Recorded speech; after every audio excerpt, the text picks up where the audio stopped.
Press वार्ता के दौरान रो पड़े गुड्डा भैया। कहा, छवि धूमिल करने वालों पर करूंगा मानहानि का दावा।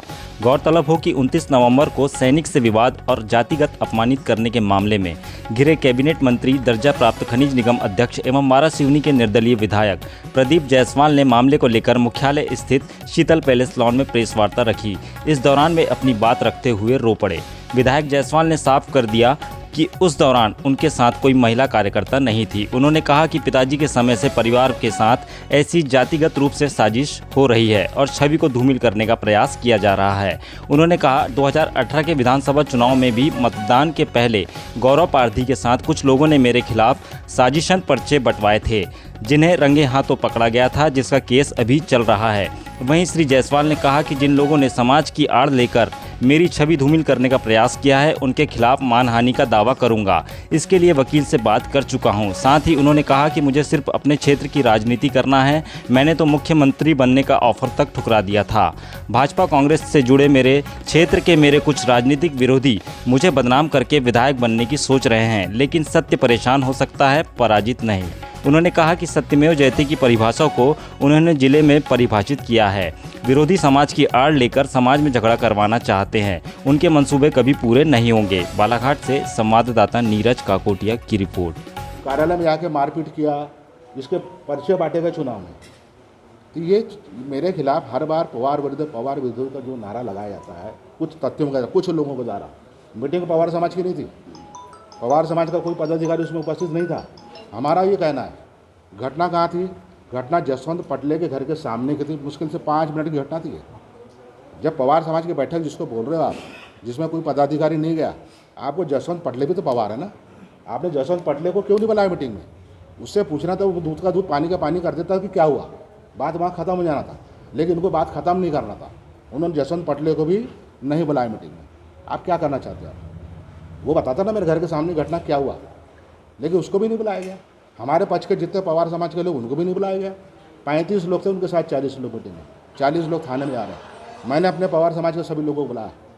मेरे पास 250 पवार समाज के लोग आए जो थाने में गए मेरे पक्ष में। एसपी के पास 250 पवार लोग के गए। ये क्यों लड़वाना चाहते हैं सब समाज के लोगों को? और इतिहास गवाह है, मेरे पिताजी चुनाव लड़ रहे थे। मेरे पिताजी 1990 में चुनाव लड़े सम्मानित के डी देशमुख के खिलाफ। हमारे के डी देशमुख जी ने उस समय 1-2 पर्चे चलते थे।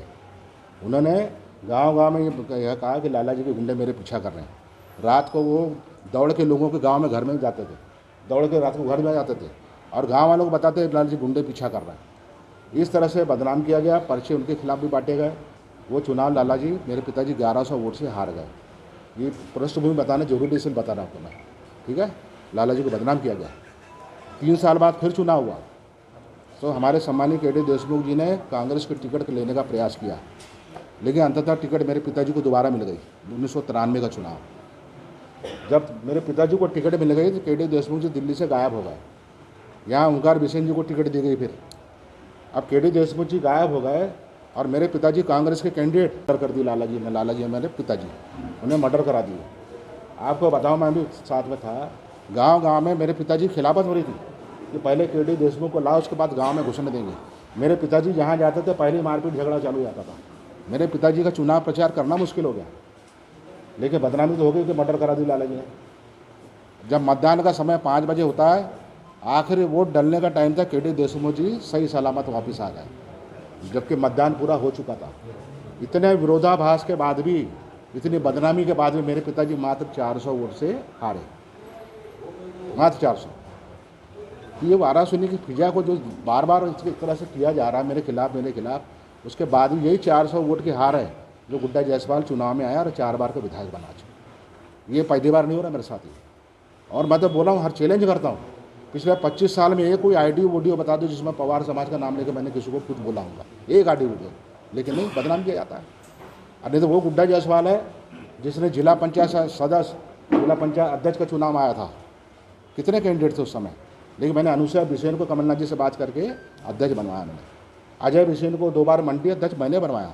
विक्की पटेल को टिकट कट गई थी, घर बैठे टिकट ला के अपना पैसा पूरी प्रतिष्ठा लगा के नगर पालिका अध्यक्ष विक्की पटेल को बनाया मैंने। मेघा बिसेन 2 बार जिला पंचायत सदस्य मैंने बनाया। मेरे साथ विक्की हेड़े को नगर अध्यक्ष बनाया, पार्षद बनाया। भोजेश पटले को युवक कांग्रेस का अध्यक्ष बनाया, ब्लॉक अध्यक्ष बनाया मैंने। कितने नाम गिना दूँ, मेरे साथ पवारों की पूरी फौज है मेरे साथ, लेकिन मैं ये जो कर रहा हूँ तो ये चीज़ सामने नहीं दिखती। जो मैंने कभी नहीं किया, हर बार पवार को वाली लगता है, पवारों को ऐसा करता, पवार विरोधी है। इस तरह का जो दुष्कर्म है सब मैंने झेला, लेकिन ये जो मेरे चरित्र पर हमला किया गया, ये पराकाष्ठा हो गई। वाराणसी की राजनीतिक छवि की पराकाष्ठा हो गई है। मैंने 5 साल मैं अपनी मर्यादा में रहा हूँ। चुनाव लड़ने की बात आई, निर्दलीय चुनाव लड़ना पड़ा, सरकार को समर्थन दिया, कांग्रेस से मंत्री बना मैं, सरकार गिर गई तो मुझे अपने क्षेत्र के लिए शिवराज सिंह चौहान जी को मैंने समर्थन दिया है। लेकिन जब तक कांग्रेस सरकार थी मैं इधर से उधर नहीं गया। मैं भी जा सकता था दिल्ली, कहाँ बेंगलोर जा सकता था, मैं दिल्ली जा सकता था, लेकिन मैं कहाँ गया, जयपुर गया, कांग्रेस की सरकार। लेकिन सरकार गिर गई तो मुझे क्षेत्र के हित में समर्थन दूसरे शिवराज सिंह चौहान जी को देना पड़ा। आज उसका प्रतिफल देखा आप, पूरे जिले में सबसे ज़्यादा काम वाराणसी में हो रहा है। आप सब क्या ब्रिज की बात करूँ, क्या नल जल योजना की बात करूँ, क्या इंडोर स्टेडियम बोलूँ, क्या नहीं हो रहा है। मैंने क्या नहीं गलत निर्णय किया। उसके बाद मुझे डॉक्टर योगेंद्र निर्मल ने क्या नहीं बोला, गौरव पारदी ने क्या नहीं बोला, हिना कावर ने क्या नहीं बोली, मैंने किसी का जवाब दिया आज तक। मैं अपने काम से काम लगाऊँ, मैं किसी का, मैं निर्दलीय हूँ। मुझे वाराणसी खल्लानी क्षेत्र के अलावा न जिले की राजनीति करना है, न प्रदेश की राजनीति करना, न देश की राजनीति करना, जब तक मैं निर्दलीय हूँ। मैंने क्या गलत किया बताइए। लेकिन किसी सेना के जवान को मारपीट, जातिगत गालियाँ और कुछ महिलाओं से संबंधित जो 3-4 दिन से बवंडर चल रहा था और जिसको सामाजिक रूप भी देने का प्रयास हुआ, और इन सारी चीज़ों से आप लोग अवगत भी हुए। तो उस घटना के बारे में मैं चर्चा करने के लिए आज के पत्रकार वार्ता हमने रखे थे। घटना सिर्फ इतनी थी कि 29 तारीख को मैं शादी में जा रहा था। पिछले 2 महीने से लगातार कार्यक्रम चल रहे हैं, मेला मंडई। मैं अपने कार्यकर्ताओं को लेने के लिए, जो हमारे भाई जसवंत पटले जी हैं, मोनू लिमजे हैं, इनको लेके मैं शादी में जाने का कार्यक्रम था मेरा। लेकिन जसवंत पटले के यहाँ जैसे ही मैं गया तो सामने 3 युवक आ गए मेरे सामने। और चूँकि जब भी आते हैं तो कोई आता है तो मैं कांच खोल के बात करता हूँ। मैंने कांच खोल के उनसे बात किया, लेकिन जब कांच खोल के देखा मैंने, मुझे लगा कि बहुत अधिक नशे की हालत में लोग, और हिलते डुलते भी नहीं मर रहा था उन लोगों को। और वो क्या बात कर रहे हैं, क्या बोल रहे हैं, कुछ समझ में भी नहीं आ रहा था मुझे। इतना बार समझ में आ रहा था कि मिलना है, तो मैं बोला ठीक है कल 1 बजे मिल लेना। उसके बाद क्या बोलना चाह रहे थे मुझको समझ नहीं आ रहा था, नशे इतना ज़्यादा नशे में थे। लेकिन उसके बाद भी होता है, मेले मंडे में जाते हैं, लोग मिलते हैं, बात समझ में नहीं भी आती, डर हुए रहते हैं कई लोग, हर तरह के लोग मेरे पास आते हैं। अब बात समझ में ना भी आए तो बोलते हैं हाँ ठीक है कल मिल लेना, कल बात करते हैं। मैंने उसको 3-4 बार बोला, लेकिन उसके बाद भी वो खिड़की, मैंने कांच के पास से हटे नहीं। अब मुझे ऐसा लगा कि मेरी खिड़की के सहारे ही खड़े थे वो लोग। तो उसके बाद जब वो नहीं हट रहा था तो फिर मेरे गनमैन ने उतर के, जो मेरा सुरक्षा गार्ड है, उसने उतर कर उनको बलपूर्वक हटाया। 3 लोग थे वो, और हटाने के बाद मुझे ऐसा लगा कि शायद ये नशे की हालत में घर नहीं पहुंच पाएंगे। तो मैंने अपने गार्ड को कहा इनकी गाड़ी को स्टार्ट करके दे दो उनको, तो कम से कम गाड़ी स्टार्ट हो जाएगी बहाने। क्योंकि मैं ये देख रहा था कि तीसरा जो स्टार्ट कर रहा था वो स्टार्टर कहीं जा रहा था, उसका पैर कहीं जा रहा था। मेरे सुरक्षा गार्ड ने उसको गाड़ी स्टार्ट करके भी दिया, लेकिन स्टार्ट करने के बाद भी वो एक्सीलेटर नहीं दे पा रहे, जितने नशे में थे। तो उसके बाद फिर मैं जसवंत पटले ने कहा भैया आप निकलो, मैं इनको देखता हूँ करके। मैं निकल गया शादी में, धानी टोला शादी में गया। धानी टोला से शादी में आने के बाद घूटी गया, घूटी के बाद झाड़गांव गया, 3-4 शादी अटेंड किया रात के 1:30 बजे तक। अब ये मैं समझा कि हर जगह कार्यक्रम होते हैं, कई बार मिलते हैं, सामान्य घटना। लेकिन दूसरे दिन शाम को मुझे पता चला कि पवार समाज की बैठक हुई इस मैटर पर, और इसमें